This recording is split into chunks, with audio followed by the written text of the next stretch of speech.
and Public Works Director for the City of Mountain View. I'd like to welcome you to our community meeting for the city's Vision Zero and Local Road Safety Plan. Please note that this meeting is being recorded so that we can post the recording to our website for the benefit of our community members who cannot attend tonight. We have staff from several different departments here tonight to hear your input for this important planning effort. Joining me are Transportation Manager Ria Hudabaret-Lowe, our Transportation Planning Team, Priyote Ahmed, Brandon White, Ben Pacho, and Aruna Baduna. From Traffic Engineering, Associate Civil Engineer Carla Ochoa. From Capital Projects, Principal Civil Engineer Robert Gonzalez. From our Police Department, Lieutenant Scott Nelson and Officer James Guerrero. If we could move to the next slide, please.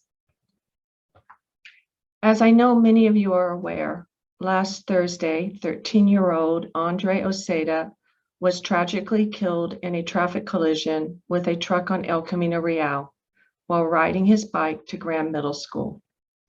We at the city join the community in grieving the loss of this young life. We send our condolences and prayers to Andre's family, friends, and everyone else who knew him. We will now take a moment of silence to remember Andre.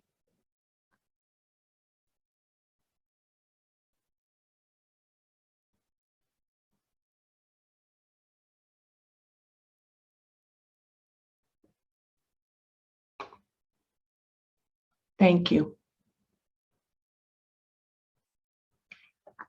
The police investigation of this fatal traffic collision is ongoing, and the police department will provide an update on the investigation within the next 2 weeks. We will not be able to provide any details at tonight's meeting, nor respond to questions about this collision. I want to emphasize that improving road safety is a top priority for the City of Mountain View. The Vision Zero and Local Road Safety Plan, along with the Safe Routes to School program, are major initiatives to improve safety, and you will hear more about them tonight. There have been many questions about improvements for El Camino Real, and we want to take this opportunity to provide more information about what is planned. El Camino Real is a state highway and operated by Caltrans. Last September, the City Council approved entering into an agreement with Caltrans to include pedestrian and bicycle improvements into Caltrans' upcoming project to repave El Camino. The City Council also adopted a resolution to remove all on-street parking along El Camino Real between Sylvan Avenue and Ringstorff Avenue to make space available to add the bicycle facilities. The city is actively working with Caltrans on their design plans for repaving El Camino to include protected bikeways for many segments between Sylvan Avenue and Ringstorff Avenue, segments of Class 2 bikeways with green dash paint at driveways and intersections, curb ramp upgrades, including bulb outs on unsignalized side streets, high visibility crosswalks at all signalized intersections, and 3 new pedestrian crossings at Pettis Avenue, Bonita Avenue, and Crestview Drive.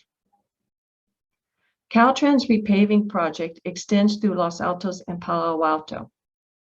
Last Tuesday night, the Los Altos City Council approved working with Caltrans to add Class 2 buffered bike lanes and remove all street parking on El Camino from Ringstorff Avenue to the Palo Alto boundary, which will tie into the bike improvements in Mountain View. Caltrans has nearly completed the design plans and will be seeking approval to bid the construction project and receive California Transportation Commission funding in September, allowing construction to begin by spring 2023. More information is available on the city's project webpage at mountainview.gov/El Camino.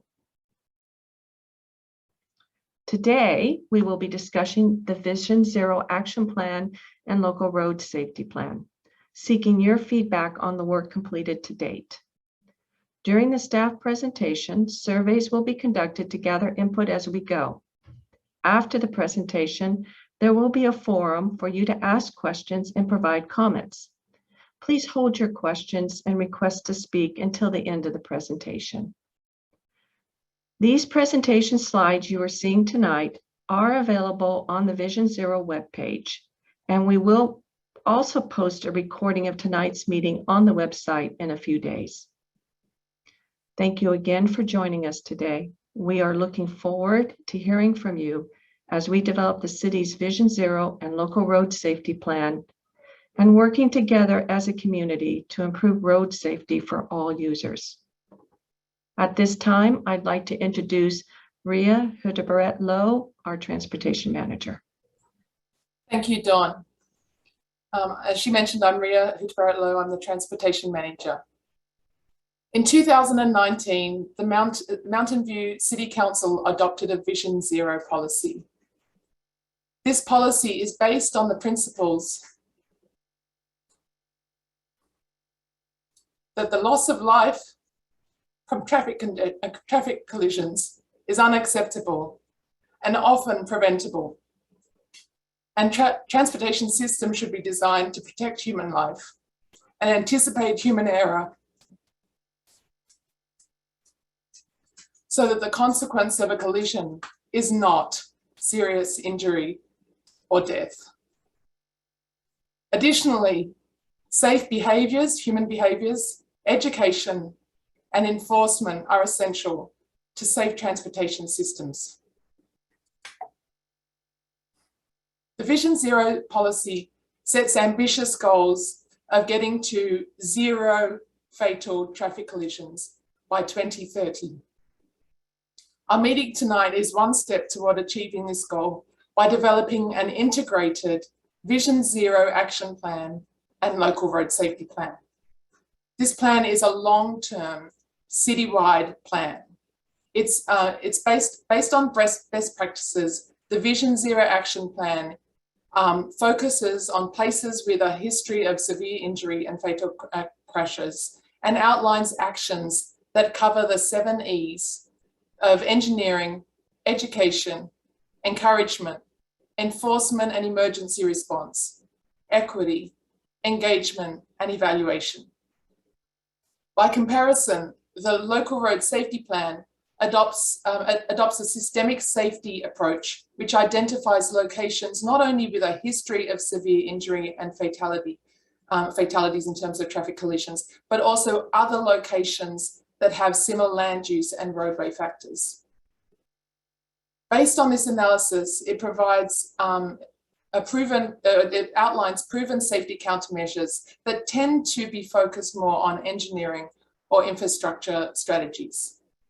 The local road safety plan also is set out, this approach is set out by the California State Department of Transportation, otherwise known as Caltrans.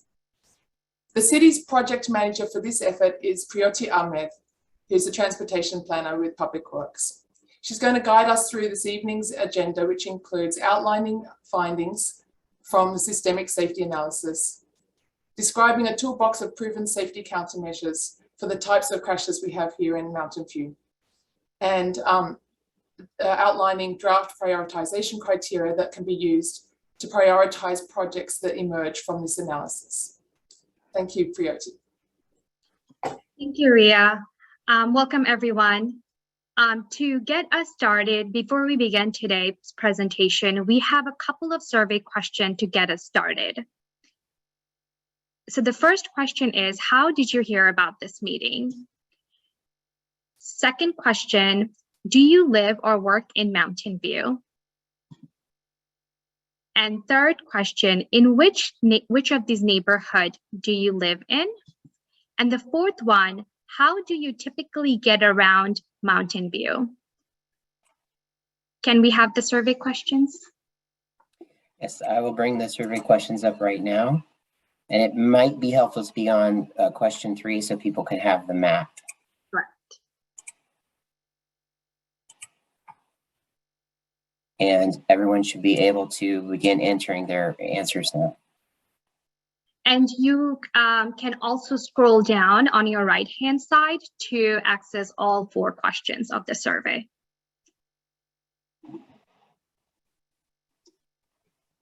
And we are starting to get responses.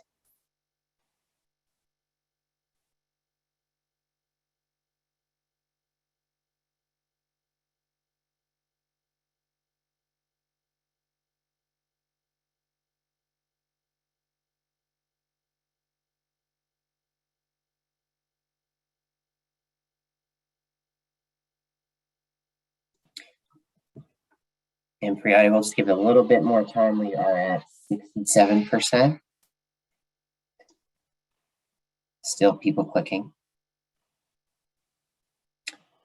And it looks like we might be done with just a few clicks coming in. So maybe 5 more seconds.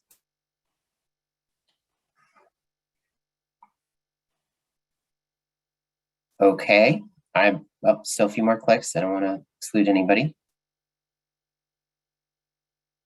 So from these Okay. answers, thank you, Dean. From this answer, looks like a lot of the folks found about this meeting through email blasts, social media, as well as some of the other channels. We also have people that live in Mountain View, as well as those who work. And in terms of the neighborhood breakdown, looks like Central Neighborhood is leading, but we also have representation from all 6 of the neighborhood, as well as folks from other city. And the last one, we have a pretty even divide between folks that drive, bike, and walk. So it seems like we have a very multimodal panel attendees at this meeting. So with that, I'll end the survey. And we will get started on our presentation. So as part of Vision Zero Action Plan and Local Road Safety Plan, we have completed this roadway safety analysis.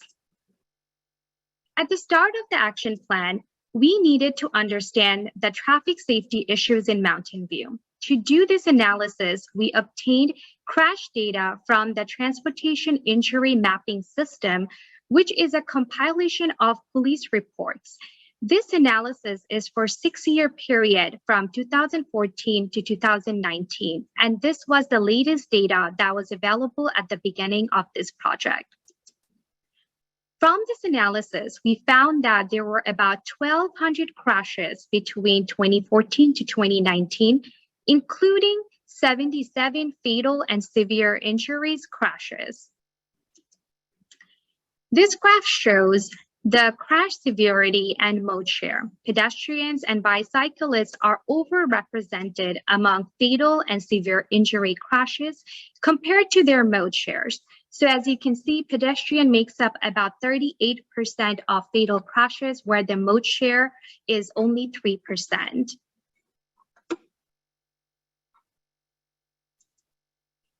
73% of fatal and severe injury crashes occur on 35 miles per hour street or above. 50% of fatal and severe injury crashes occur at intersection of 35 miles per hour and 25 miles per hour streets. And lastly, most of the severe injury crashes occurred at major intersections, which are signalized. The second set of information that we analyzed included an understanding of different crash types. For the first set of graphs you're looking at are the pedestrian and driver crashes. The common type of crash occur at intersection with permissive left turn, where pedestrian is crossing and the driver is turning left.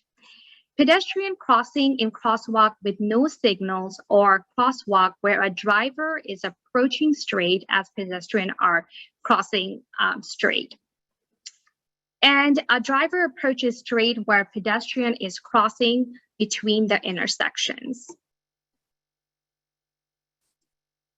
For bicyclist and driver, the common crash type occurs between intersections where a driver is proceeding and colliding into the bicyclist, at intersection where driver is approaching straight while pedestrians are also approaching the crosswalk, also going straight, and as the driver turning right as the pedestrian or as the bicyclist crossing straight. At between intersections of motor vehicle collisions, we found that driver runs off-road due to various reasons, including distracted driving, speeding, and alcohol and drug intoxication. Based on these crash types, we have identified countermeasure toolbox, which are measures to address these crash types and improve safety. So based on the safety analysis, we identified a menu of countermeasures to address these different types of crashes. These countermeasures are compiled using Federal Highway Administration's proven countermeasure toolbox and other best practices.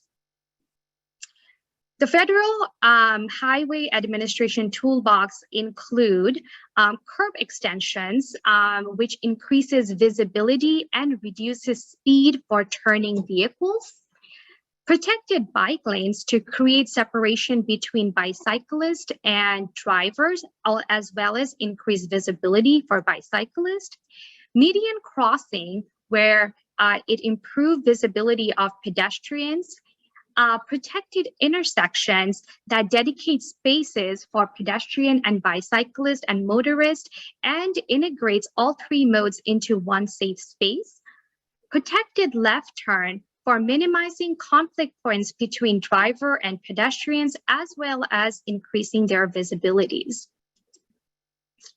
Our countermeasures also include leading pedestrian intervals to increase pedestrian visibility because it gives them a headway of crossing a crosswalk, as well as can provide more time.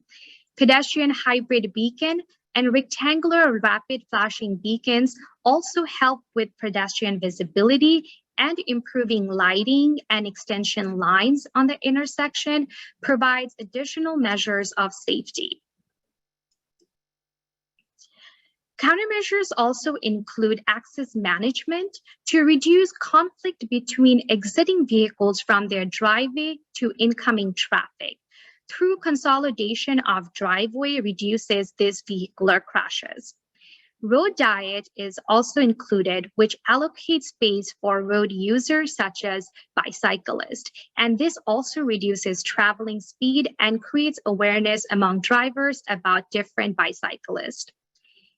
And the last one is speed management, which includes education, enforcement, design changes, policies that reduce and improves safety.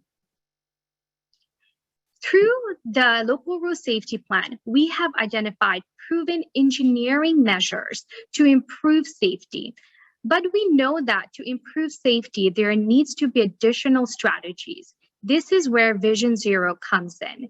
Vision Zero is a multi-pronged approach that includes strategies such as engagement, education, and evaluation to address safety. Some of the ways we are implementing Vision Zero strategies include engineering. Current plans that are completed include Access MV, and we are currently starting Active Transportation Plan. The city has completed a number of bicycles and pedestrian improvement projects. Many of them are in design and in the construction phase. Here is a list of sample projects that the city has been working on. Through these improvement projects, the city is applying the Federal Highway Administration's proven countermeasures that will improve safety at these locations. Along with engineering strategies, we have education, encouragement, and evaluation strategies at work as well. Earlier this year, we relaunched the Safe Routes to School program, and we're working with the schools to provide safety training during PE. We are also piloting Safe Routes to School coordinating committee at Graham Middle School to bring parents, students, and the school together to improve safety. If you are interested in getting involved in this program and helping us improve safety for students, please email us at saferoutestoschool@mountainview.gov. We need support from this community to make our streets safer. We are also planning a citywide bike rodeo on May 21st, and students and kids are welcome to participate at this event and learn how to ride bikes safely around the city. We really hope you participate and give us your feedback on how to make these encouragement events better. We also have an interdepartmental Vision Zero working group that includes various departments in the cities, including traffic engineering, capital projects, police department, fire department, housing, and all these different departments meet together to shape the next generation of safety projects in Mountain View.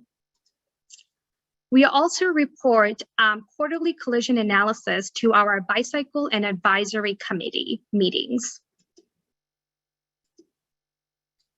Now, my colleague with Brandon will go the next survey question. All right. Thank you, Priyati. And I will launch the poll right now. And with that poll question, we would like to know, are there other countermeasures or strategies that you would like for staff to consider? And this is a poll question where you're able to type in your answers, and I'll give you all some time to type in those answers, and then we'll review.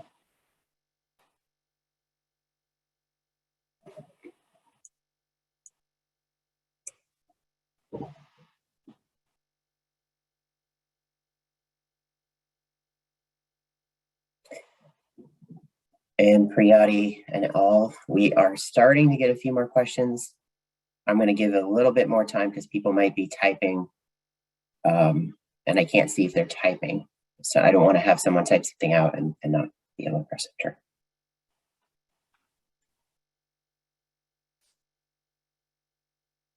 So let's plan on maybe 30 seconds.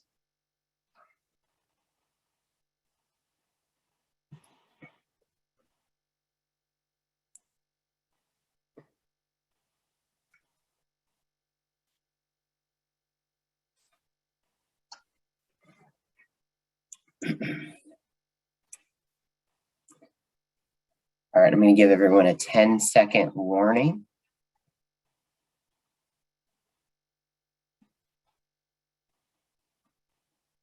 And we are starting to slow down. I'm not getting any new entries. So I'm going to have just a few more that just came right away. A few more here. And I am going to close the poll now. All right, and I will share the results.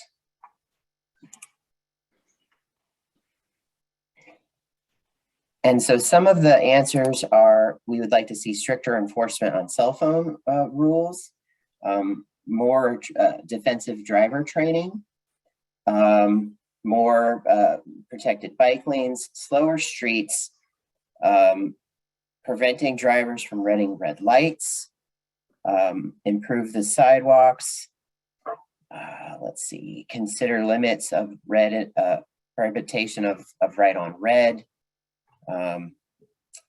And many in here, lots for protected bike lanes, some suggestions for stop sign locations, and of course, crossing guards to help out were also added, along with automatic speed and red light enforcement. And that is all I have. Thank you, Brandon. So the next set of information that we want to share and get your feedback on is prioritization criteria. So we have identified crash types, and currently we're actively working on identifying the countermeasures. In upcoming months, we will develop a draft list of projects where we will apply this set of countermeasures. And we will have a prioritization criteria that we will apply on these locations to identify which of these projects will be prioritized for the city. So of all the long list of projects, there will be a list of projects that will come forward to be the first set of priority projects to be advanced for implementation. So the prioritization criteria that will be applied on a long list of projects include severity of crashes, such as fatality, severe injuries, or complaint of pain. Next criteria is equity, that includes income level and vulnerable road users, such as pedestrians, bicyclists, people with disability, and seniors. Proximity to key destination. This category includes destination that should be accessible for all modes of transportations. These destinations include schools, parks, open space, commercial centers, senior centers, and healthcare facilities and libraries. Proven effectiveness. Through this criteria, there will be a determination of the planning level cost estimate and also understanding of the proven effectiveness of that countermeasure. This will help us determine, is this the most effective countermeasure for this location? Are we being efficient with the resources that we have in order to improve safety? And the last set is implementation. This category includes implementation feasibility, which we will include potential to leverage ongoing city efforts, such as planned CIPs, which is capital improvement projects, development projects, or ongoing maintenance effort. So any projects that could be implemented through any of these ongoing efforts would be part of this criteria.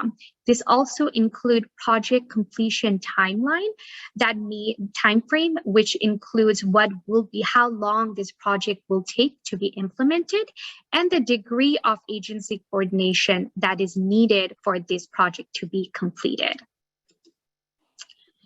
So Brandon, do you want to lead the next two survey questions? Absolutely, thank you, Priyati. So actually, I'll go ahead and open it up and read them as they're opened. Our first question is, to what extent do you agree with the prioritization criteria? Strongly agree is 5, and strongly disagree is 1. And our second question, Priyati, if you'll change to the next slide, please.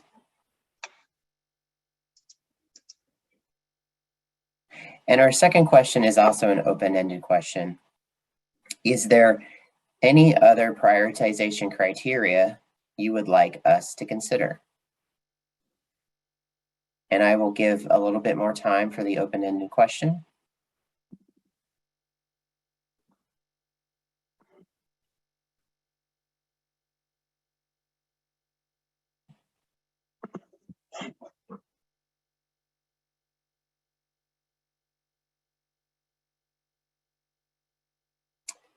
And currently we have about 25% of respondents. So a little bit more time, as I, again, don't want anyone to be typing it out, not actually able to input. So 30 more seconds.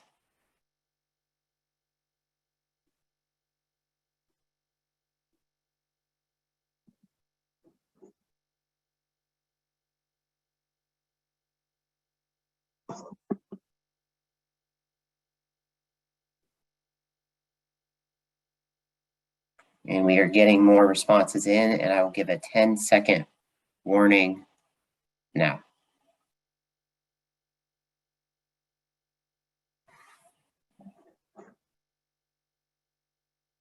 All right, and I am going to end the poll right now.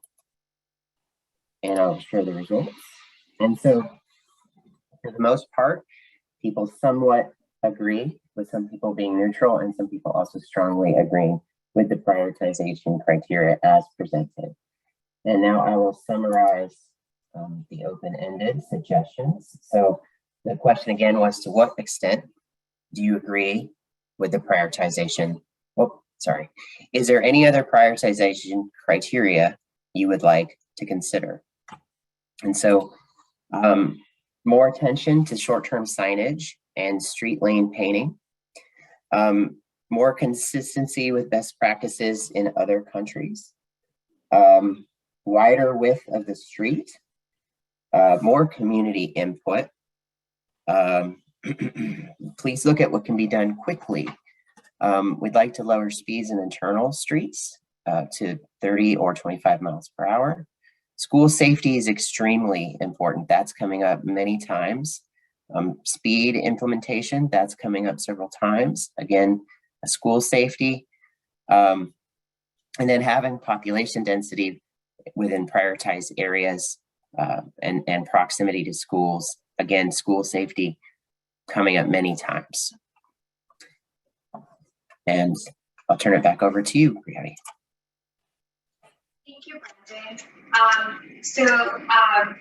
Ria Roberto would take us to the next part of the presentation.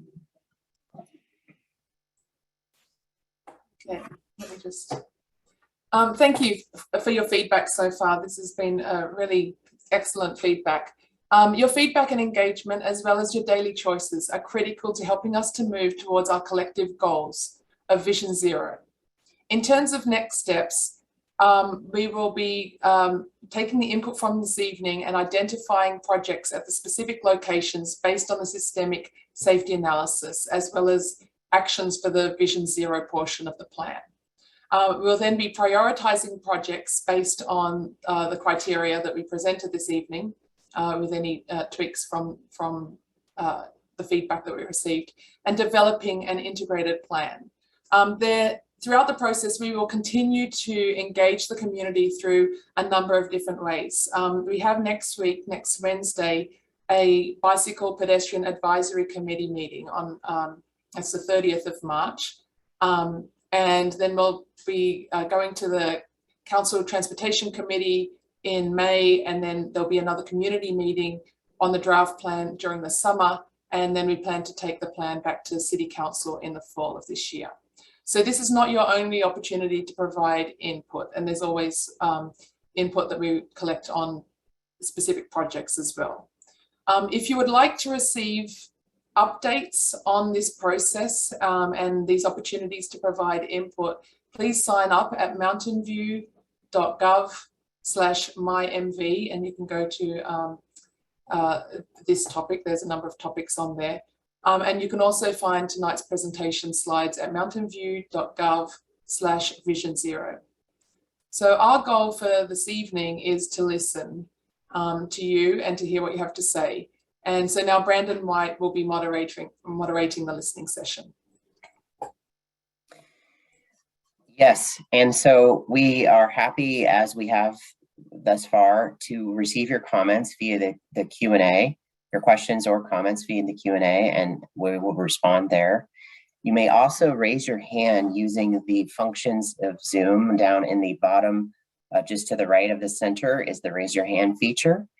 And if you are on the phone, you may also press *9, and that will cue me to allow you to speak. Now, we are constraining speaking time to 90 seconds in that we do have many people here wishing to speak, and we want to make sure that everyone is heard and listened to. My colleague Ben will be enforcing the 90 seconds. We very much understand, and we want everyone to be able to have a chance to speak. Lastly, if you do not want to speak in either of those ways today, or you want to speak also via email, please submit your comments to public.works@mountainview.gov. So I will start first with some of our verbal comments, and then after a few of those, I'll turn it back to Ria to address some of the questions and answers posed during the meeting. So thank you. Our first speaker will be Silja Paymer, and I'm going to click to allow you to talk now, and you'll have 90 seconds. Thank you. You should be able to speak. Hi. So unfortunately, this wasn't the only accident this week. There was a collision at Homestead High School 2 days ago as well. Very similar circumstances. And I would really like to see frontages at schools not encourage biking on the left side of the road so that there's better visibility for everybody, and instead have appropriate crossings, even though it might inconvenience the flow of car traffic. So I would really like a rethink in front of Graham of how they're teaching our kids to bike and how our kids will safely access the school. Thank you. Thank you. Up next will be Salim. I'm going to click to allow you to talk, and then you can unmute yourself. Hi, yeah, I'm Salim. I live and work in Mountain View. I get around by bike. El Camino is quite dangerous. I actually was hit by a car there in December. And it sounds like we've had really great plans for a long time, but plans don't protect people from traffic violence. And I would really like the city to have some idea or strategy for expediting bike safety projects in the future. It's clear we have great plans, but a plan does not amount to bike safety. So I really hope the city thinks about how they're going to execute on creating more bike safety quickly, because every year that goes by that we don't implement our plans is another year that someone can get hit by a car, potentially die. So I hope you guys have that sense of urgency. Thank you. Thank you, Salim. And up next will be Chris Chang. I'm going to click allow you to talk, and then please unmute yourself. You have 90 seconds. Thank you. My name is Christopher Chang, and I appreciate that Mountain View has always been a leader on in our region on bike issues, and Mountain View was the first to encourage the bike lanes at El Camino, and happy to see Los Altos join on. I did read that Palo Alto has not joined that effort, and I encourage our community to pressure Palo Alto to join Los Altos and Mountain View. There are areas where I think there's immediate action we could take in Mountain View that hasn't been looked at enough, and that's more paints on the lanes for our existing bike boulevards. So we have streets that have been designated as bike boulevards, but without paint on the lanes. It's often hard for people to know that that's a street that has been designed for safe bike usage. Even when we look at El Camino and Grant, where the tragedy took place, proper signage there more signage there could encourage bikers to not cross on El Camino and Grant, but to proceed further down and to access the roads that have been planned by the city as safe routes. So more paint and more signs, I think, could be a really short-term, immediate, and substantial increase in safety if the city would do that. Thank you. And thank you, Christopher. And up next will be Amy Rhodes. And after you, Amy, will be Ellen Gibson. And then Rhea, I will turn it over to you for some responses from the Q&A. All right, Amy, I'm going to click to allow you to talk. You can unmute yourself and you have 90 seconds. Thanks, Brandon. So I'm a family of bikers. We all bike and live and work and go to school in Mountain View. My child was hit by a car. Luckily, he was wearing a helmet or he would not be with us today. This happened just a year and a half ago. My biggest concern, and I echo what has been said by the second person, is that we keep coming up with plans and we have nothing actually done. Aside from, I do appreciate the bike lanes made along Graham. I really, really am concerned about places where kids actually ride. So we have these safe routes, but kids take the routes that's most convenient to them. They cross El Camino at Castro. They don't cross at Bonita. They don't cross at some of these other places. We also have kids every single day crossing Beacon and Cuesta. Again, the route that's been recommended in the past asked them to go to the light. They don't go to the light. So I really would love to talk about having routes where kids actually go. We see them day to day and how we can make those safer first. Thanks. And thank you, Amy. Next will be Ellen. I am going to click to allow you to talk, and then please unmute yourself, and you have 90 seconds. Hello there. Thank you for holding this meeting. First of all, I just want to give my condolences to the family of George Andre. It's very sad that we've had to come to this in this city. I know that this is mainly about bicyclists and pedestrians, but I live on a street, it's Latham at Rengstorff, and we have had a really huge rash of speeding cars, of extremely loud cars. We had a very horrible accident in which no one was killed, but it's a miracle that it didn't happen. It's going on for the last 3 years or so. Light at Rengstorff and Latham, there is an accident there at least once a month for the last 15 years that I've lived here. It's an extremely dangerous place to walk, to ride, to even be in your car. And I've council meetings, and I'd really like to see speed on my street and any other street where it's happening all times of the day and night. And it's not only annoying, it's dangerous. So thank you very much. And thank you, Ellen. I will turn it over to Ria for Q&A. And after Ria's done, Michael Abramson, you will be next. Okay, so there's been a few comments in the Q&A, and I'm going to address one that actually already got moved into the answered. Oh, actually, I'm not going to address it. I'm going to hand it over to Robert to answer. There's a question from Bruce about multiple El Camino plans. And there was also a question from Anon about who is responsible for improvements along El Camino. So Robert Gonzalez is our principal civil engineer, and if you can respond to that, that'd be great. Yes, thank you, Ria. I appreciate it. Thanks, Bruce. I appreciate the question. So there's a lot of information on El Camino Real. We set up just recently the mountainview.gov/El Camino website that provides a location for everyone to go to look at projects that are specifically within Mountain View. But there are a lot of our neighbors who are also working on these elements. I believe earlier in the presentation, we had a screen up that specifically refers to the project that Caltrans is working on. I think there was a question later about who's responsible for work on El Camino. And we have a Caltrans paving project that Don alluded to at the very beginning of the project that Caltrans is leading, and the city is a integral partner on that. Yeah, thank you for bringing that up. So the bullets here, there's 5 bullets here that lay out the elements of the project that the city stepped in and reached out to Caltrans because we knew they were doing paving improvements. And while they're doing pavement improvements, this is a perfect time for us to piggyback our bike and pedestrian improvements onto their project. And so they've been working as hard as they can on this. Caltrans is a big agency and they have a lot of priority projects.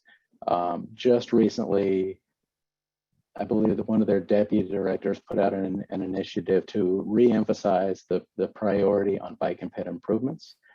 So it's very much in line for what we're doing here. We're talking about protected bikeways on several segments between Sylvan and Rengstorff, wherever they fit within the curb-to-curb alignment. We've got segments with class 2 bikeways with green dashed paint and at driveways and through intersections. The Grant Road intersection will have green paint going through it. We've got curb ramp upgrades, including bulb outs on the side streets, on the unsignalized side streets. We're not putting bulb outs within El Camino. High visibility crosswalks at all the signalized intersections. So I think there were some discussions here. I heard a couple of comments about putting down improvements where the kids cross. We can't put improvements down everywhere the kids cross, but we can put improvements down like the high visibility crosswalks within the signalized intersections. And the unsignalized intersections, the improvements that we listed, are areas that have a large space between safe crossings. So we think there's going to be some value there at Bonita, at Pettis, at Crestview. Some of the kids can cross there. It's also available for other users, you know, our senior citizens. people who are there, for specific reasons that they want to cross at that location. We want to make it safe for them as well. I would also point you to our neighbors' websites. Ria mentioned a couple things from, I believe, Palo Alto has removed. I'm just going to scroll up to my notes here. Yeah, so Los Altos City Council just approved parking conversion, and the city of Sunnyvale is considering an El Camino Real corridor specific plan. And the VTA is also working on elements in El Camino Real. So there's a lot of other places to go for the most up-to-date information besides the City of Mountain View's website. Ria, did I cover all of the elements that were on that question? Yes, I think so. So that VTA plan was the Central Bikeway, and that's in Santa Clara and San Jose. So there's a lot of different efforts and being coordinated by both VTA and Caltrans. Yeah, I'll also add here, since I'm on, so Lee mentioned specifically a sense of urgency, and further down on this list, I think in the next slide, we list out a group of projects that we're actively working on. I've got several staff members who work on traffic and transportation related projects on a day-to-day basis. So we take this very seriously. We look for funding up and down the state. We seek out grant funding to put in as many of these improvements as we can. We take this very seriously, and we want to deliver these projects as quickly as we can. Okay, thanks a lot, Robert. There's another question that's actually in the answered pile. I'm going to do them first, just for neatness sake. From Anonymous, Richard, I'm asking Brandon if you'd mind responding to this one. It's who's, no, not that one. It's, shouldn't there be countermeasures for sidewalks, bollards, removing cutouts, widenings, providing sidewalks when there are none? Yes, and definitely, and I'm sure Priyati will agree, and if she wants to add after me, but we have many countermeasures for pedestrian safety. You mentioned curb cuts. We are adding many enhanced crossings wherever we can. Pedestrian safety is very, very important and part of this process, and certainly not something we will ignore or not give appropriate attention to.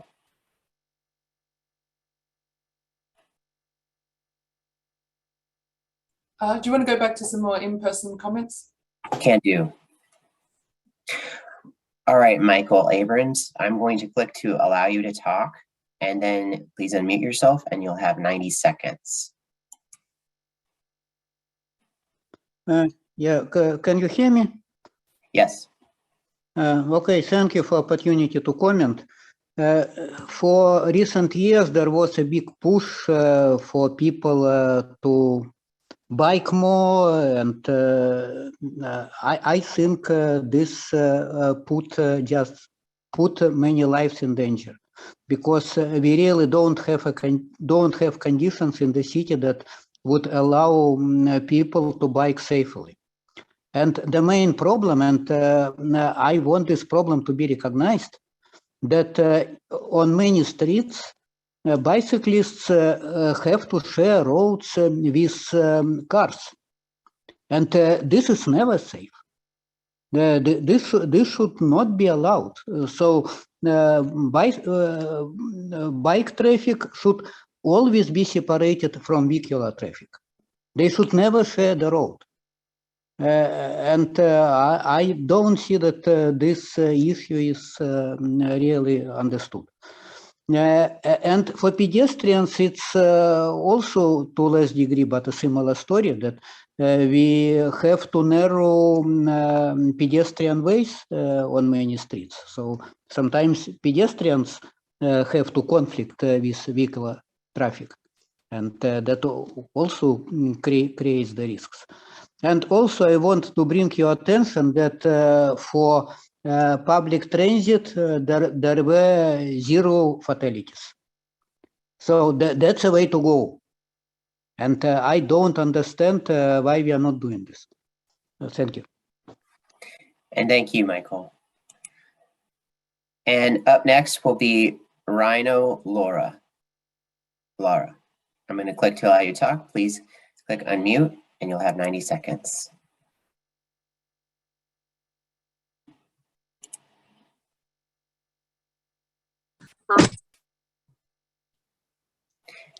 Hello? And we are able to hear you. Okay. My son is Andre Rotana Oseda, and me and his mother, he should still be here with us. And we just want something done quicker than, 2030. We need like a no turn on red. We need signage, like Christopher said, we need more signage.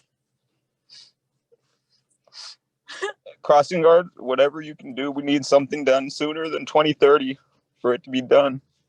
It's not soon enough. This is his mother.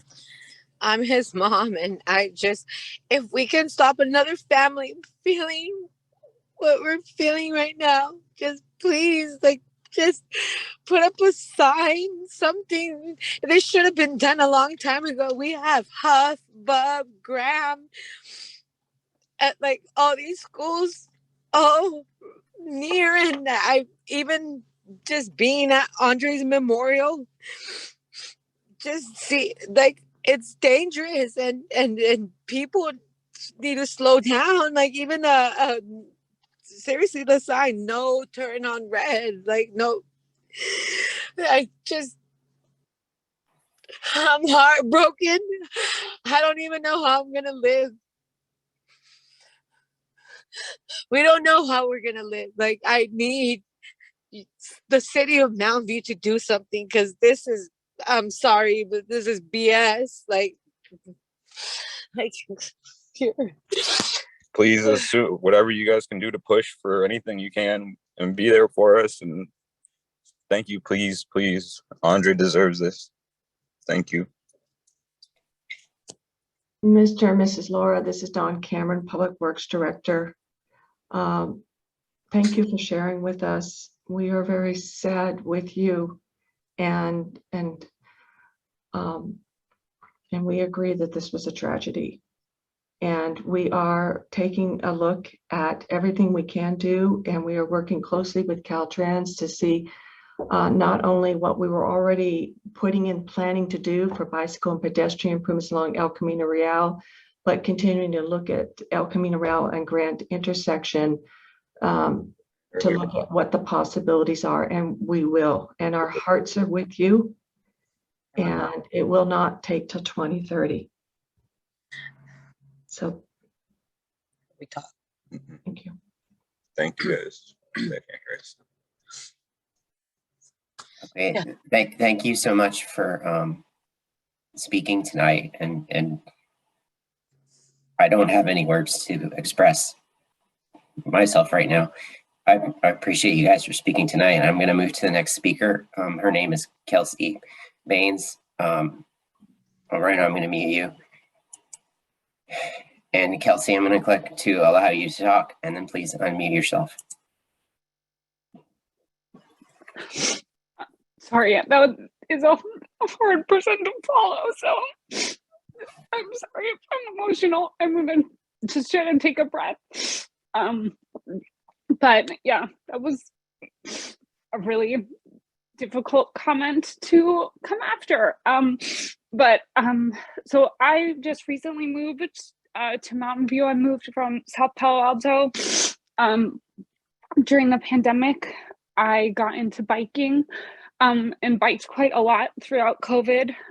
Since I moved to Mountain View this year, I haven't biked really at all yet. I do have some potential routes I could take and feel safe, but I live near Middlefield and Shoreline, which are quite wide roads where cars go very fast. So they're not roads that I would feel safe to bike on. And I thought the stat presentation was great, and definitely I support this plan. But I don't think we're going far enough, fast enough, as evidenced by the last commenters. So my suggestions are to look at slowing down car speeds. So in the past couple months that I've lived here, I've experienced firsthand 2 near misses walking through a signalized intersection with cars turning left, and then 1 with a car turning right, and several with cars turning into the driveway by Safeway. And so I would encourage staff to look at slowing cars down, strategies to slow cars down to reduce death, and look into quick build alternatives rather than these big projects that require a lot of capital.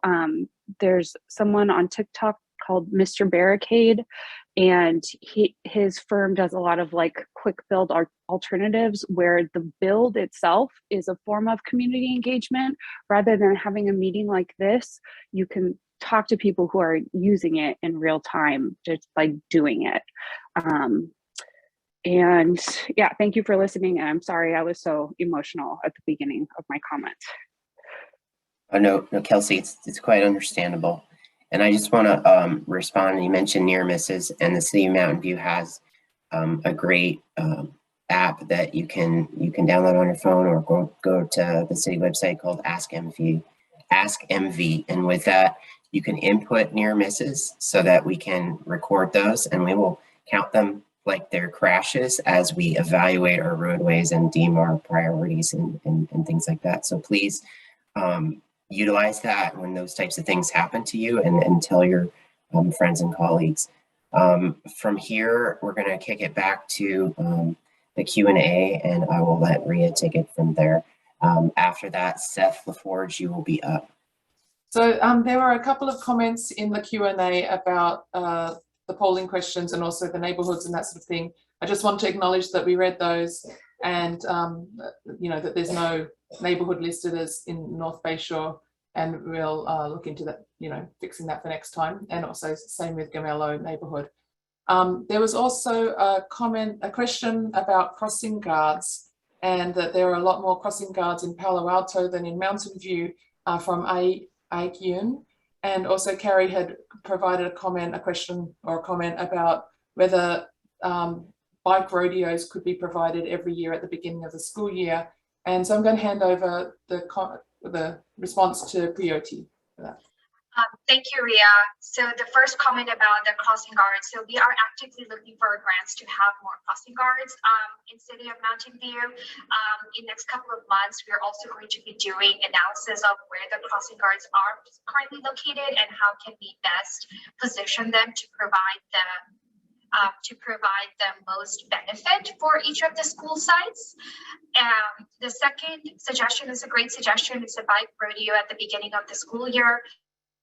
The last 2 years in pandemic, Safe Routes to School is getting launched. So this is a great type of feedback that we're looking for as we are, currently getting active in this program.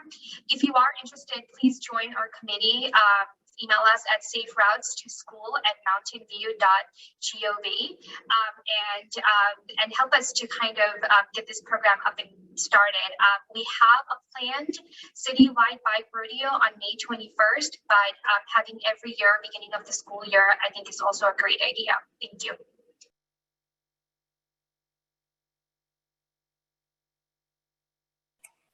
And I will bring it back to our live questions. Seth LaForge, I'm going to click to allow you to talk. Please click to unmute, and you'll have 90 seconds. Thanks. And Andre's parents, I'm so sorry for your loss. And also for this community's loss of a bright young mind. My topic, I get around Mountain View by bicycle, electric skateboard, rollerblades, walking, you name it, occasionally driving. And I take my young kids to school basically every day, to elementary school. And one observation is that being safe in traffic, it's really important to be predictable to drivers. And a big part of being predictable is following the law. And the traffic lights and intersections around there make that challenging as a bicyclist or as a pedestrian. And one of the big problems is the push to cross buttons, particularly with young kids where you're going on the crosswalk. If you show up late to an intersection, you can wait quite a few minutes, and it's very tempting to cross illegally. Likewise, intersections that don't detect bicycles and the light never turns green, or if you're on something like a skateboard, forget about it. So it's very tempting to just cross illegally, and I suspect that is involved in some of these crashes. So I would really encourage just make the crosswalk lights always turn green. We've done that in downtown Mountain View for COVID purposes. Do it everywhere. Likewise for signals, you know, if a signal, a vehicle detector doesn't detect a vehicle, just make sure the light turns green in that direction eventually.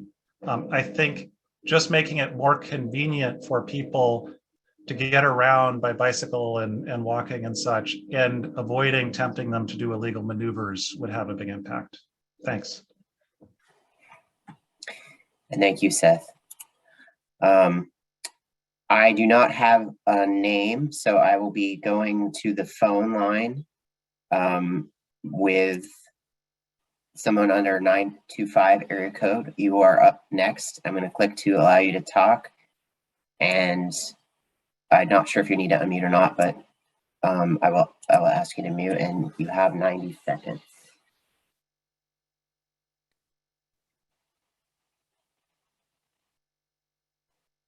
Hi there.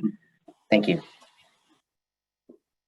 Hi, my name is Kristen. I grew up in Mountain View my whole life. I came back down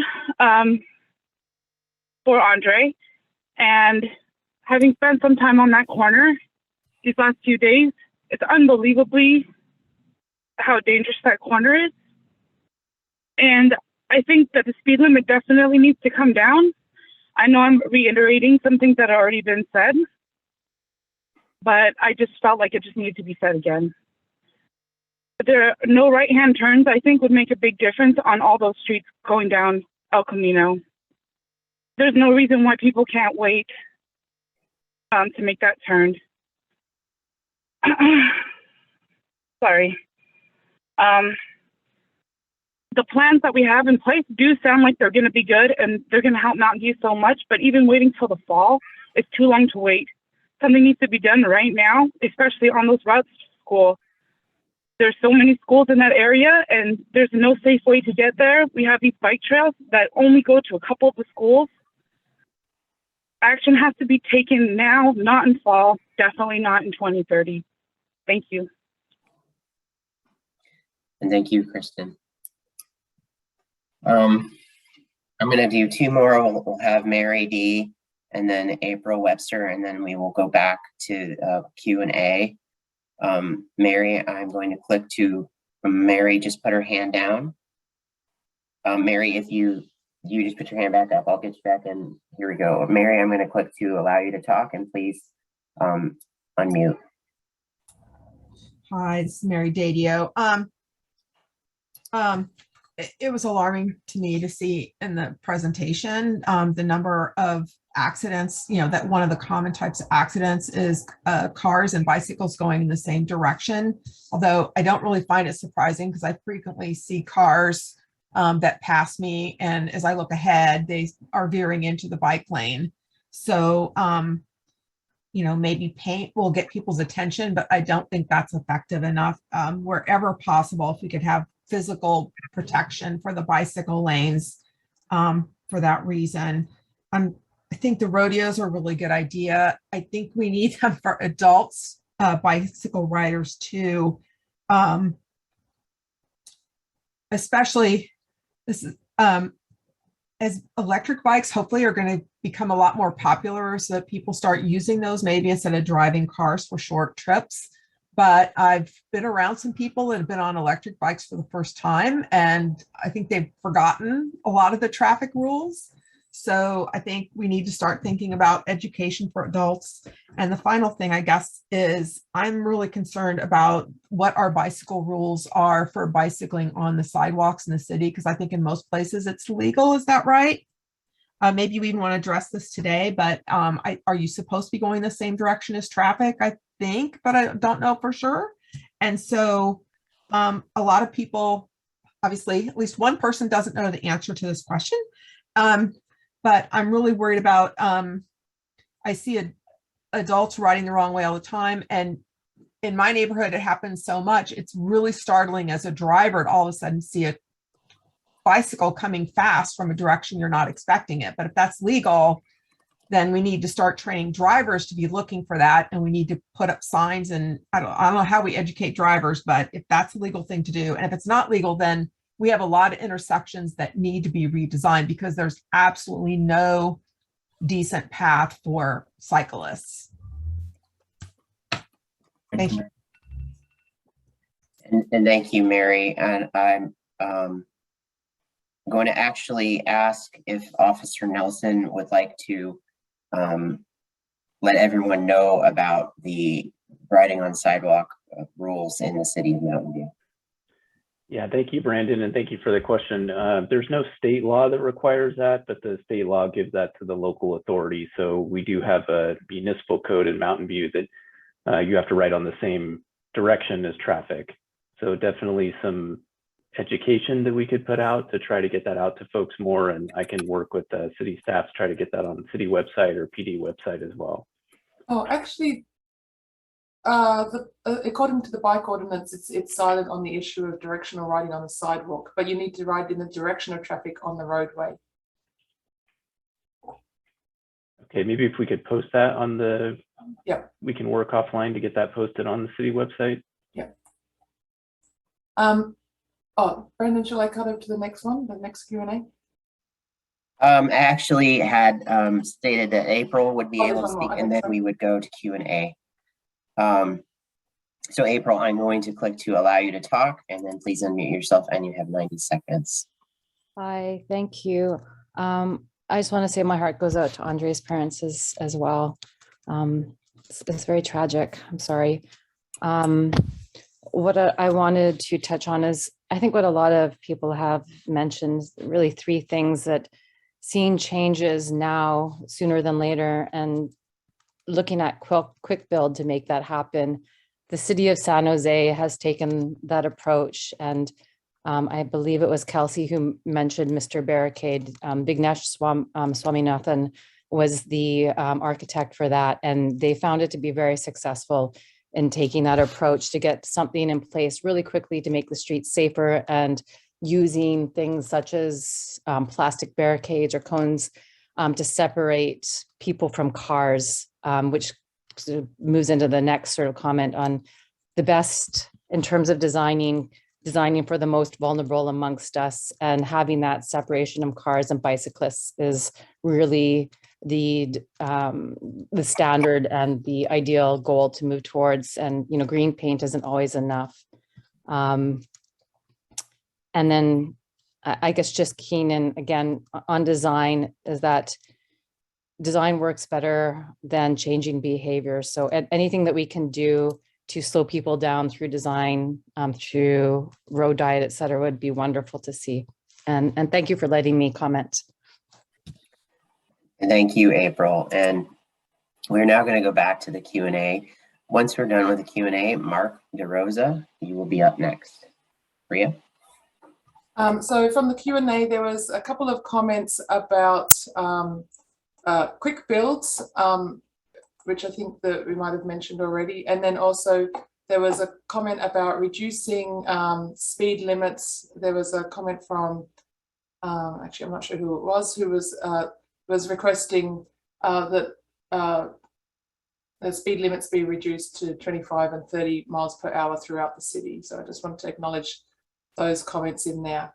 I don't know if Carla wanted to add anything on that.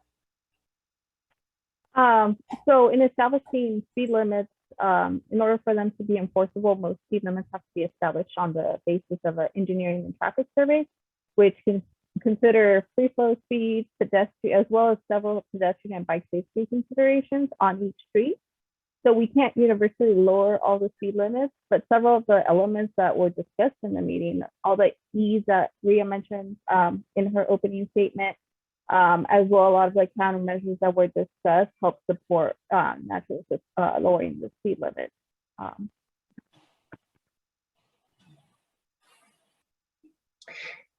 And thank you, Carla. We'll now move back to our live questions. And Mark DeRosa, I'm going to click to allow you to talk, and then please unmute yourself and you'll have 90 seconds. Thank you. My name is Mark DeRosa. I'm a Mountain View resident who cycles to work basically across Mountain View into Palo Alto on many days. And my heart goes out to the family who was affected by the recent tragedy. And on the topic of El Camino, it is very much the case that it is a rutted, gravelly mess. And I know that there's plans to improve it. And I know that I've heard that Caltrans is ultimately responsible for maintaining it. However, I would underscore the fact that anything you can do in the near term would be very much appreciated by those of us who cycle across El Camino. And in my case, I usually cross at Rengsdorf and go on to Distel.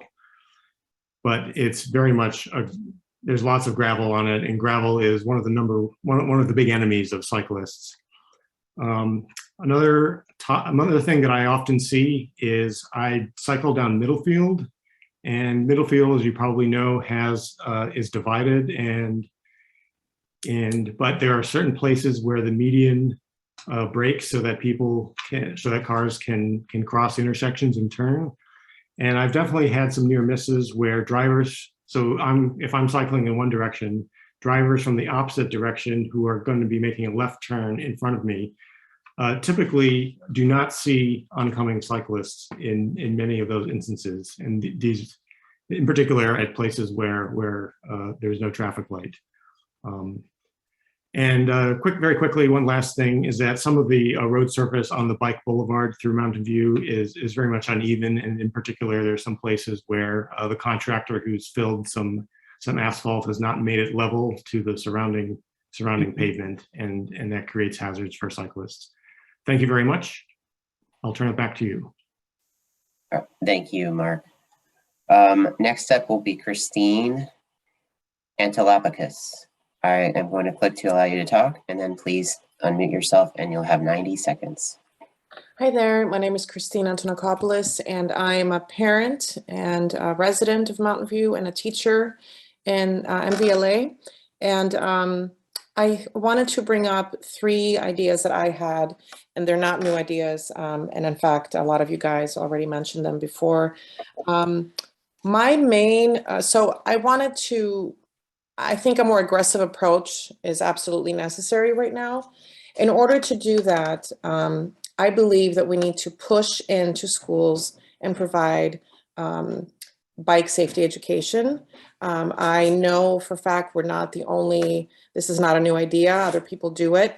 I think that we need to do it for elementary, middle, and high school students. I see this on all levels, K through 12, nobody's special. So that's one thing. I think that practically we could have a set of slides for elementary school students and a set of slides for middle school and high school students. I could see bike riders who could volunteer to do that, or police officers who could volunteer. I'm not sure how this could work, but this could be easily done as a push-in model to the students. The next thing I think that would really, really help would be clear markings on roads. I've been to New York City in Midtown, where they mark the roads with, bright colors. And wow, that was amazing to see. And it made it so clear of where the bikes are and where the cars should be.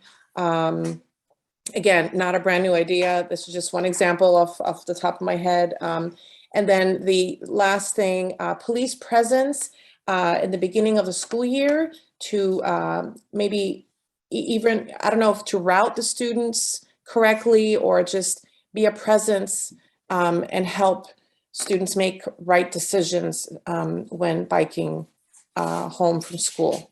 Thank you so much. And thank you, Christine. And I will do 2 more live questions, and then we'll go back to Q&A. So that will be Kay Robinson and then Shireen. Kay, I'm going to click to allow you to talk, and then please hit unmute and you'll have 90 seconds.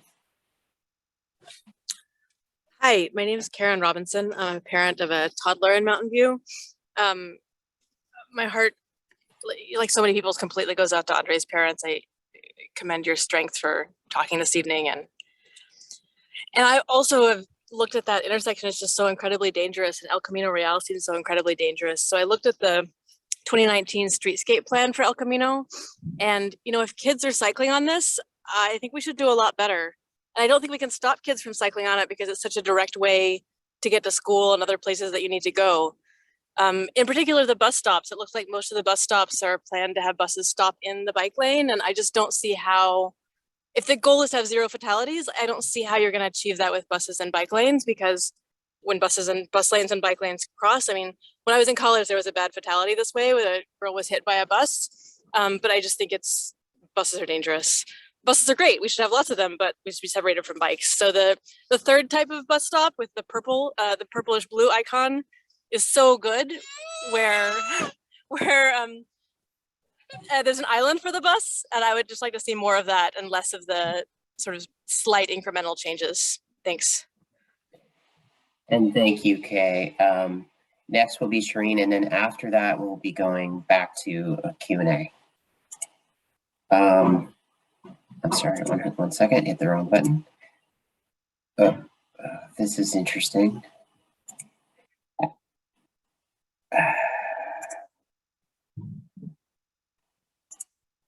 Okay. Shireen, are you able to speak? You have 90 seconds.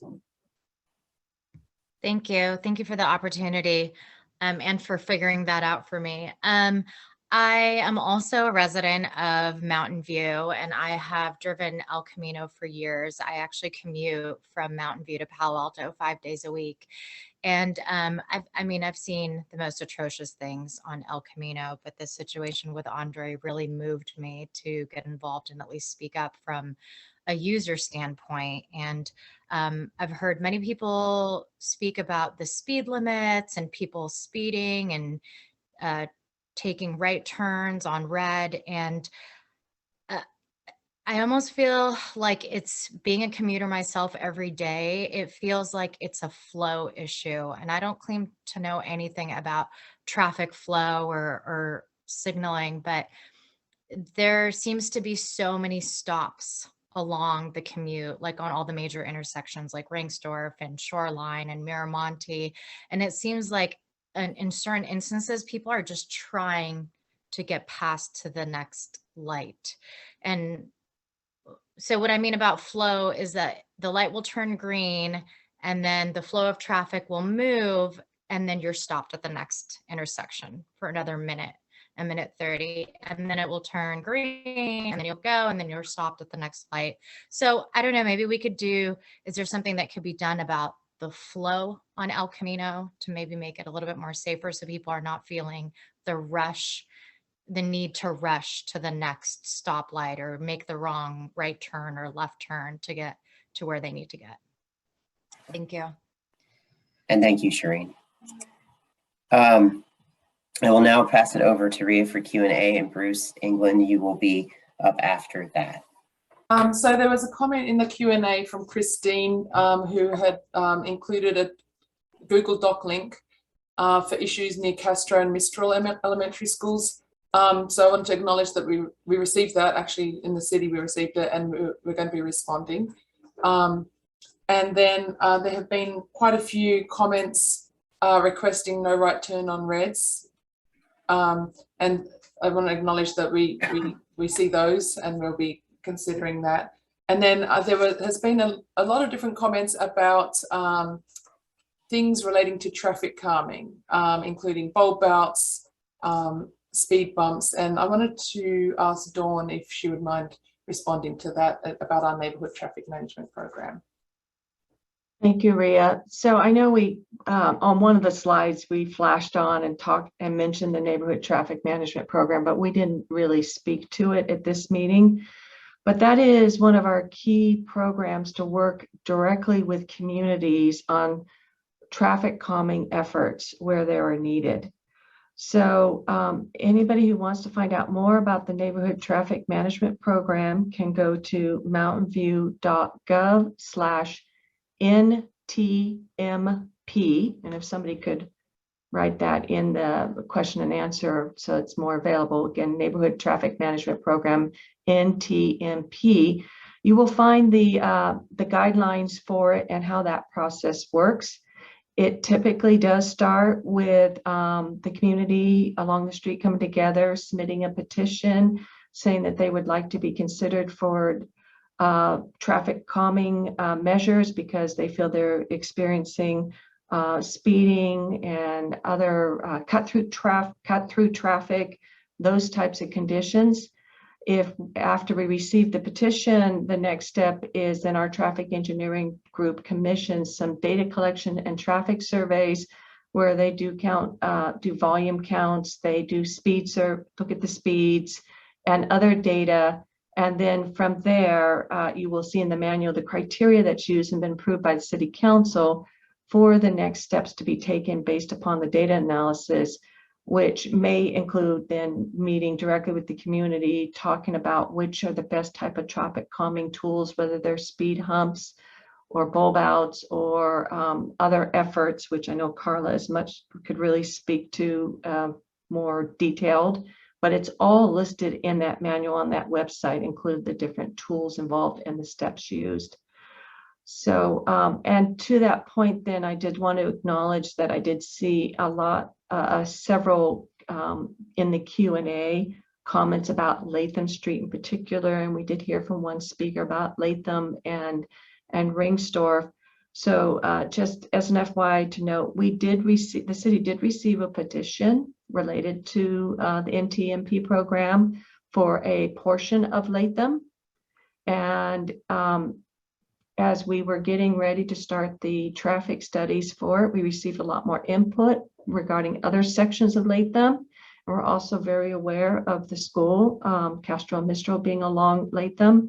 So I want to let you know the city has already kicked off and commissioned various studies for the full stretch of Latham in the next, it's going to be taking place in the next few weeks that include traffic counts, speeds, bike and ped counts at all the intersections, and a collision analysis.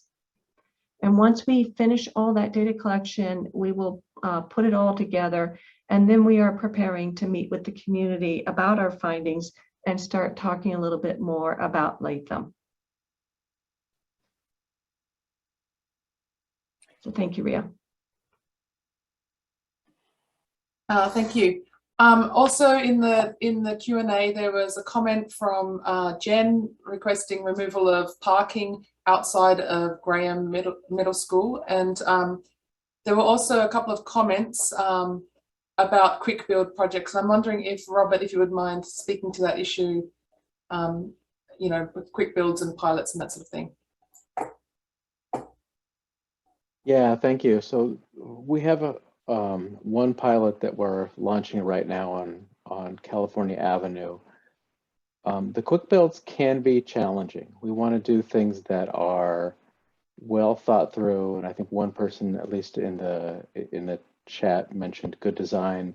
We want the elements that we put in place to be thoroughly thought through for pedestrians, for ADA compatibility, for bikes, and for motorists. So to do that, it takes a real effort, and in a lot of ways, we make a decision to install it as a permanent feature. So we invest the money to do it as a permanent feature rather than a quick build. But we can be nimble, and we can look at those opportunities for quick builds where they make the most sense.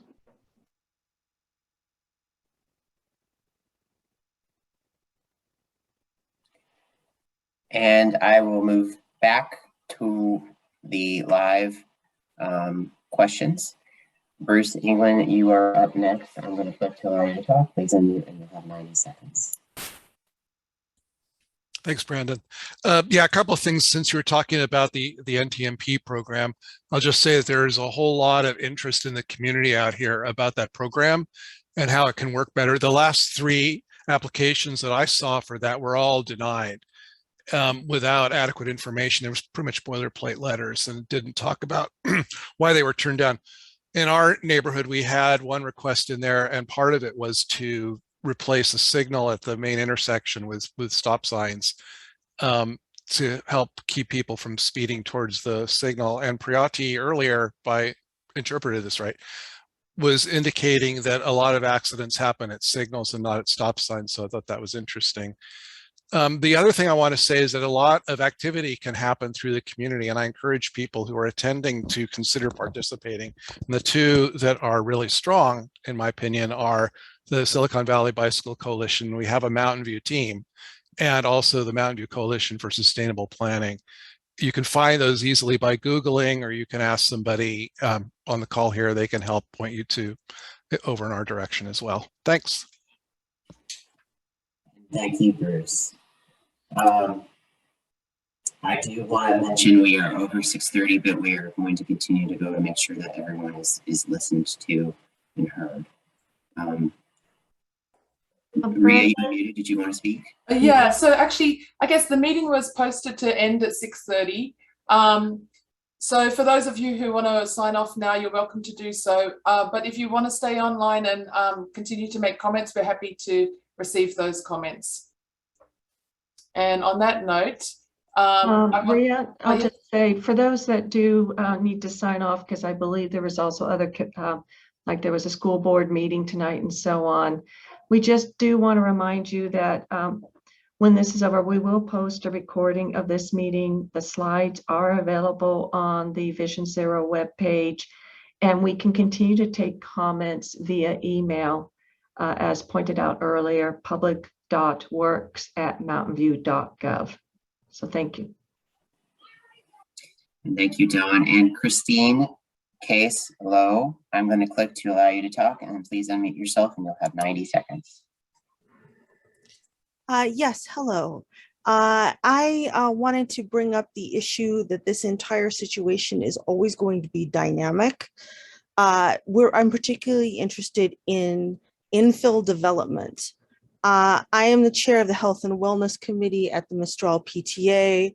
We developed a letter listing a lot of different problems that we've seen in our area, as well as problems that we anticipate due to many construction projects that have been approved, that are going to be happening in our area, that will make things even more dense, more confusing.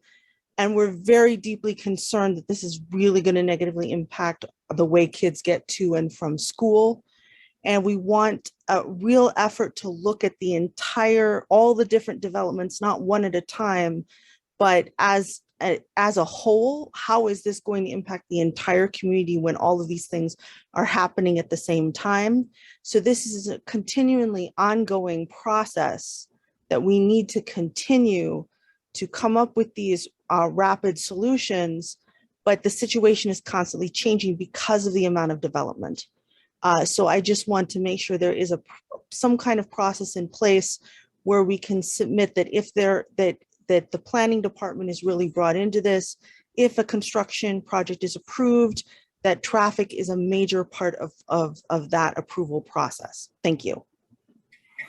And thank you, Christine. I'm going to do two more before we go back to the Q&A. That'll be Dwight next and Michael after that. Dwight, I'm going to click to allow you to talk. Then please click unmute and you will have 90 seconds. Okay, can you hear me okay? Yes, thank you. Excellent. People have mentioned the issue of the law and biking on sidewalks and things of that sort. What I wanted to point out is that after there was a non-fatal accident at the beginning of the year at Graham, they provided some training to the students, or what they called training about bicycle safety. And I believe that training actually put the students in more danger. And the reason is because the training focused on the law. It explained that you are legally allowed to bike on a sidewalk. It explained that you are legally required to bike as close to the edge of the road as is safe. Anyone who's been biking as long as I knows that if you're biking on the sidewalk, which you are legally allowed to do, you are extremely likely to be hit in three scenarios. You're likely to be hit by cars going into a driveway, cars coming out of a driveway, or every time you cross a curb, because people aren't expecting you to move at that speed on a curb. The training did not cover that. It did not tell you you're legally allowed to bike on a sidewalk, but if you do, this is what you have to be careful of. Likewise, it said you need to bike as close as possible to the side of the road. If there's a line of parked cars on the side of the road and one of them opens the door, you get doored, you fall in front of the car that's coming behind you, and you get run over. It is incredibly dangerous to bike an unsafe distance near the side of the road, but no one in that training explained this is what safety looks like when you're trying to be safely on the side of the road. I think it's incredibly important that if we are going to provide training for our kids, we train them in what is safe, which is not the same thing as what is legal. It is several levels more detail that is needed, and we need to tell them what they need to be watching out for and what they need to be careful of in every situation that they legally can do. Thank you, Dwight. Appreciate your input. Michael, I'm going to click to allow you to talk, and you'll have 90 seconds, and then we will go to Q&A, and Indy, you will be after Q&A.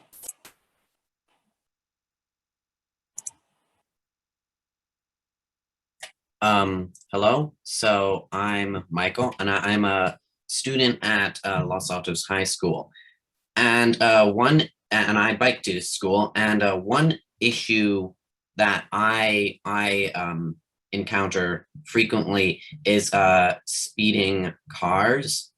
I think, you know, in some locations, particularly I think around Rainstorm Avenue and Central Expressway, that intersection, I encounter that are like either driving aggressively or really speeding, and that is a very dangerous situation, and sometimes I've gotten some close misses, and I'm wondering if like there's anything that could be done to address this, such as, you know, maybe trying to see if we could make drivers be more aware of bicyclists, or possibly having things like protected bike lanes in really busy intersections.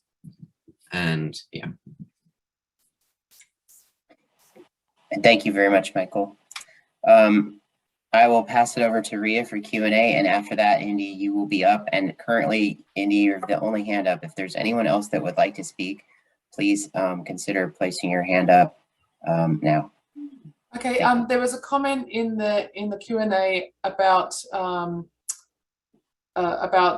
bike detectors not always working, and a request to see the lights change automatically. I wanted to comment on that. Also, that the city also has an Ask MV function on mountainview.gov, and this kind of problem is a good one to let us know through the Ask MV system. So thank you for that comment. And then there was a comment also from Drew about trucks blocking the bike lanes, and can we prevent that? I wanted to ask Lieutenant Nelson if you could answer that. Yes, just addressing that question. It is a violation of the vehicle code for a vehicle or a person to block a bike lane. So I think some traditional enforcement would help in the short term with that. But I did make a note that we can work on maybe some signage out there to inform the drivers and remind drivers of that, and couple that with traditional enforcement. So thank you for the question on that. And if I might add, having done this, you can call the non-emergency line, and they are very responsive, very helpful, and you will not feel odd or put out by making that call to alert the police that someone is actively parking in the bike lane.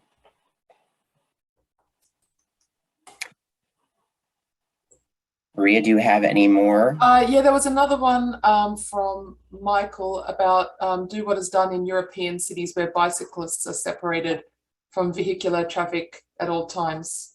Robert, would you be willing to comment on this one? For separating bicycles from vehicle traffic.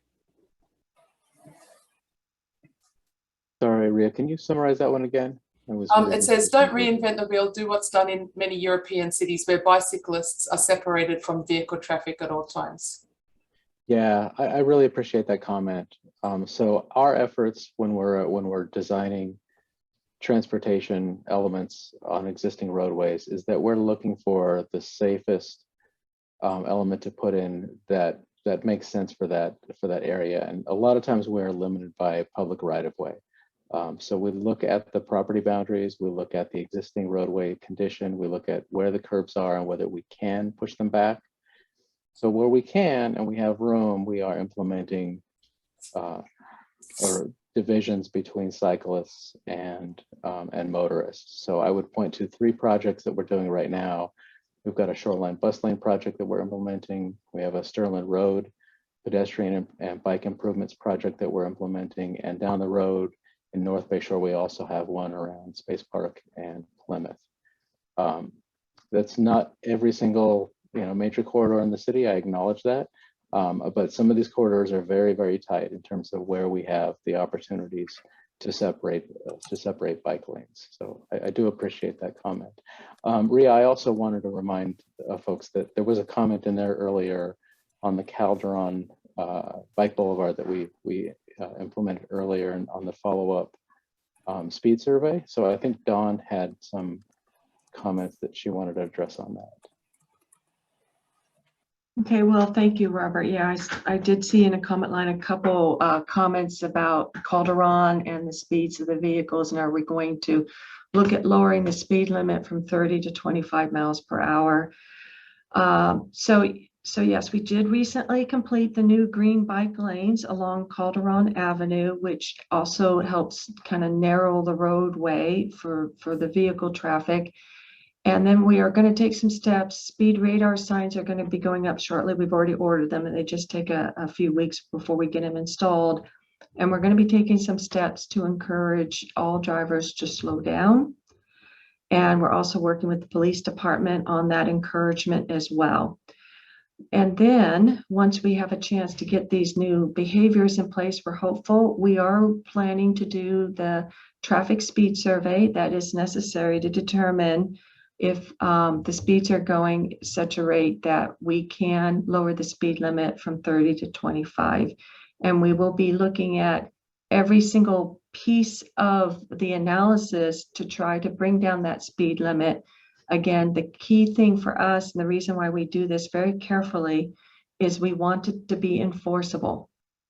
And so we are taking steps towards this, and hopefully in the next few months, we'll be able to complete these processes. Thank you. Okay, there was another comment on, let me find it, from Isaac on could we get the pedestrian lead, I think this is lead pedestrian interval for all signals now? Is it not just a software change? I'm wondering if Carla could respond to this question. Can you repeat that? Was it a specific location? It was not a specific location. It was one. It was. I think it's at all signals. Could we get a leading pedestrian interval for all signals? No. Is it just a software change? No, it's not just a software change. We need to look at all the time and all the operations of all the streets. So if you have a specific location in mind, we could definitely take a look at it. You could submit that, like Tia said, through the Acton. We have to take into consideration delays that it will cause to pedestrians on the opposite street. So there's a lot of factors that go into it, but we can definitely look at them at a case-by-case basis if you submit for a specific location. And then there was a question also or a comment on, I think it was actually a question from Christine. And I think there was a couple of questions about new pathways. And I'm wondering if Brandon, you would mind, so the specific question was, could we get a path behind the Sahara Village so that they can keep off El Camino? But I think maybe you can answer the question a bit more generally in terms of the active transportation plan. Yes, absolutely. So we are going to begin the active transportation plan creation this summer, maybe a little bit sooner. And what the active transportation plan is, it's the update of the pedestrian master plan and the bicycle transportation plan. It'll be a process where we will have active community engagement, and I really encourage everyone here to be a participant in that process. We can make a lot of changes for specific infrastructure plans, but also policies. Regarding trail connections, that type of input, better connect the Sierra Village, that's the exact type of input we're looking for in the active transportation plan process, and we will consider that in the process. And we've heard you here today, and also we'll consider it in the active transportation plan process. So Brandon, I do want to speak directly to this because we were asked previously about this. If anybody looks at the Google Maps and looks at what's really happening, the mobile home park is completely hemmed in. On the west side and south side, not only is it completely lined with mobile home spaces, so the only way you could create another exit out for bike and peds is literally to remove a mobile home, displacing a resident and leaving that space vacant. And then in most locations, you're now in the backyard of a single family home. There's no clean way to connect to a public street. It's all privately owned there. On the east side, it lines right up against Stevens Creek. We took a quick look at, is there a way to kind of open it up at the end of Kings Row and loop back around, but it puts you right in the creek. So it's a very unfortunate physical, boundary situation that's out there that it's completely built up.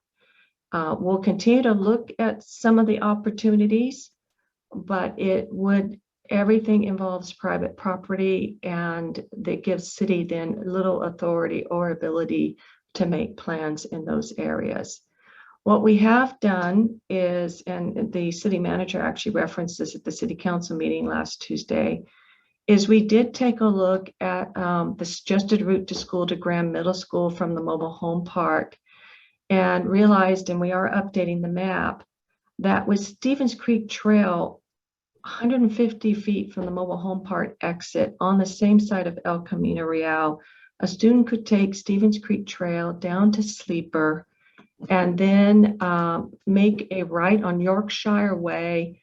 And then there's a special bike ped only path that connects the end of Yorkshire Way to a cul-de-sac that leads right into Martins Avenue.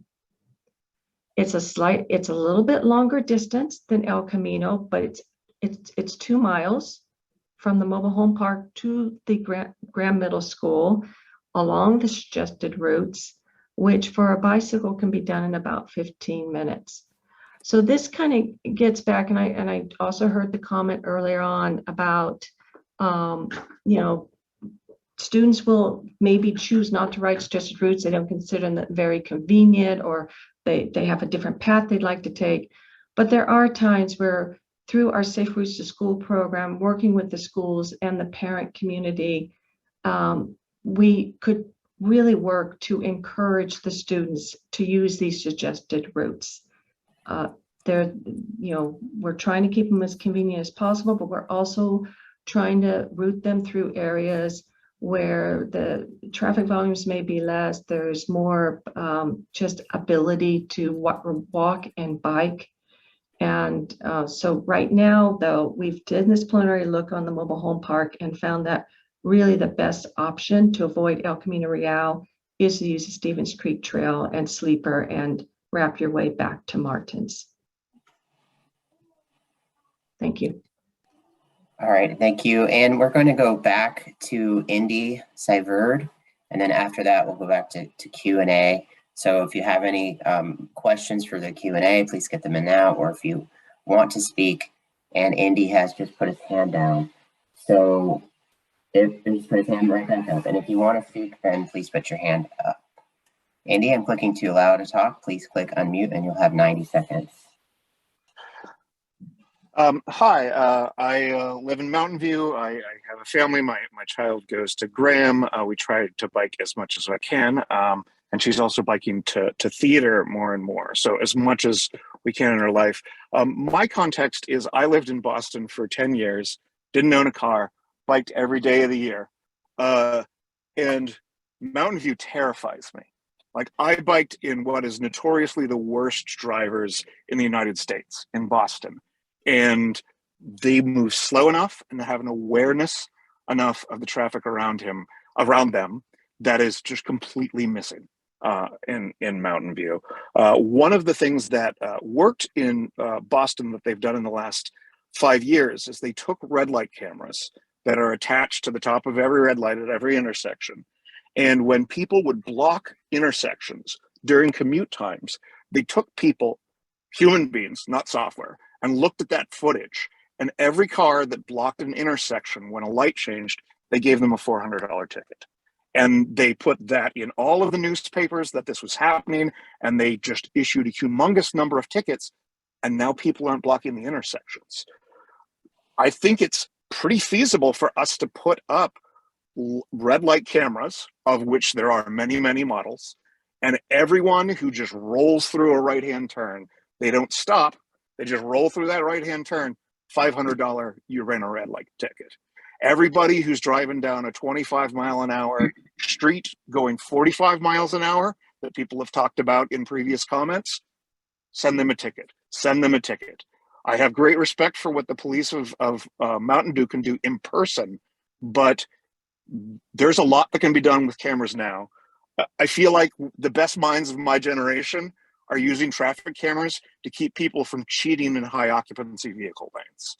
I would much rather the states, the communities, all of the organizations spending that money making our kids safer rather than ticketing people in high occupancy vehicle lanes.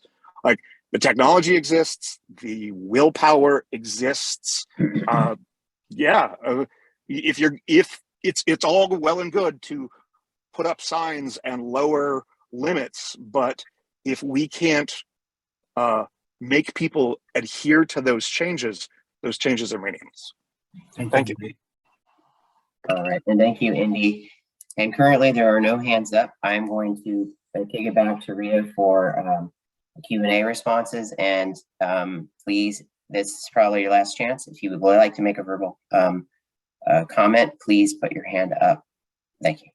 Okay, so a couple of comments that I just want to acknowledge. There was a comment that signal timing needs to be lengthened to allow bicycles to cross through intersections. And there was also a comment about the continuity of bike lanes, that sometimes they stop at intersections and that can cause problems. And so I think that's something that we can look at as part of this, and also that sounds like something that would also be part of the active transportation plan. There was also a comment from several people that they wanted to see the criteria again. And so Priyoti, could you, I'm wondering if you can put that up and mention the website as well.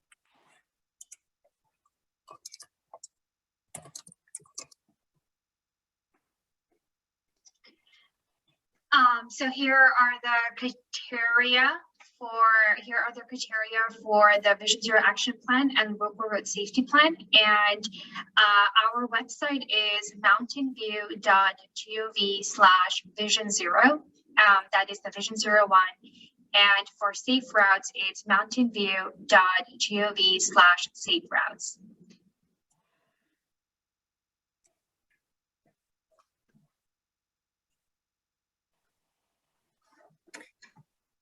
And we have one more hand up, and then I can kick it back to Rhea if there are more Q&A. Deniz Demare. I'm going to click to allow you to talk, and then please hit unmute, and you'll have 90 seconds.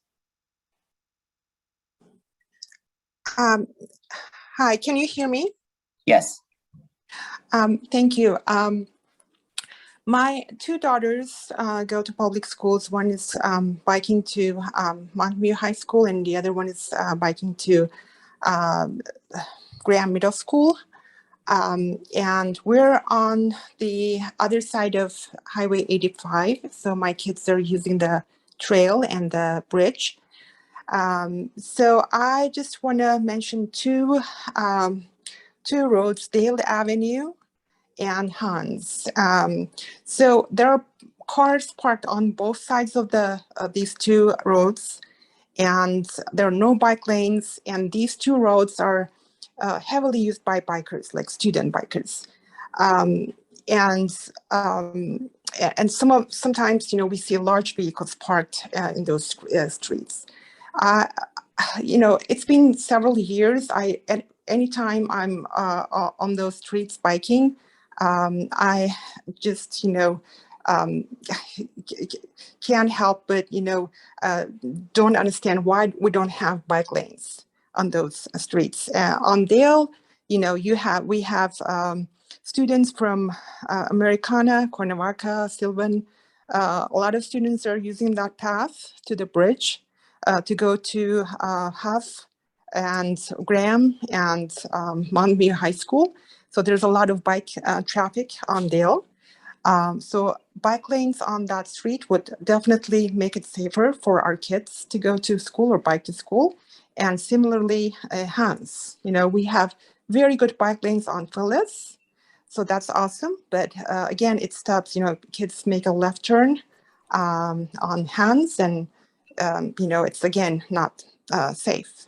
Thank you. And thank you. I am going to turn it over back to Ria for Q&A. Okay, I just want, oh, sorry. No, Yep, go so ahead. I just want to acknowledge there was a number of comments about, upvotes on comments regarding no right turn on red lights. So that's a suggestion that we hear as part of this process. And also enforcing the need to stop at red lights before turning right. So thank you for those comments. And then there was also a comment from Eleanor about providing a connected network of protected infrastructure rather than just striping changes and designing the way that the Dutch do. So thank you for that. I think that Robert has already commented a little bit on some of our protected infrastructure changes that are happening. And I'm wondering actually if Lieutenant Nelson could comment on the previous comment and also the thing about enforcing red lights. That be possible? Yeah, thank you. We do have, every year we've been given Office of Traffic Safety grant money, which we can use for that type of enforcement. So that's definitely something that I took notes on that we can have our team go out for, and that's funds that we can use for specific targeted areas and specific issues, which this would qualify for. So that would allow us to provide extra enforcement above and beyond, you know, a normal work week for our traffic enforcement officers.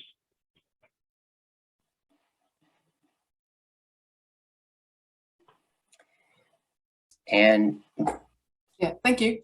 And then there was a comment also about the intersection of Rengsdorf and Central Expressway.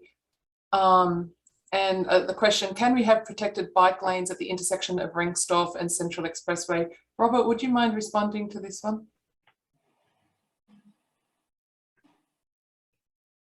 So I can say that I've driven through that intersection. I've walked through that intersection, and I think in the near future, Brandon might encourage me to cycle through that intersection. So I sympathize with all the users of that intersection. That is an intersection that we share with the County of Santa Clara. So any design changes would have to be coordinated with them to put in a bike lane, to put in any sort of improvements, and we can look into that. We do have long range plans for improvements on that intersection that I can talk about, but I recognize that the folks on this call are really looking at immediate improvements, and to do that at that particular intersection is a little bit more challenging simply because of the coordination with the county. And maybe I can add to that the city is also working on a grade separation project for Rengsdorf at the Caltrain line, and it also affects this intersection. And there will be class 4 protected bikeways leading up to that intersection. Let's see. There was a question for traffic request about following up on traffic calming input from parents near schools. So thank you for that comment. I'm not sure if Carla wanted to mention anything else on that. Up to you. No, okay. And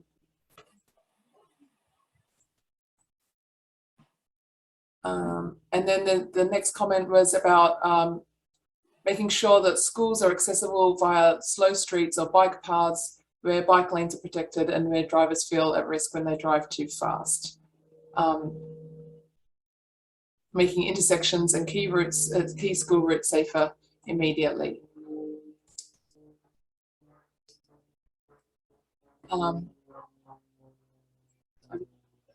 Ben, would you like to comment on this one? I'm sorry, can you repeat the? About making intersections and key routes near schools safer. Or maybe actually Robert, maybe this is a question more for Robert than for Ben.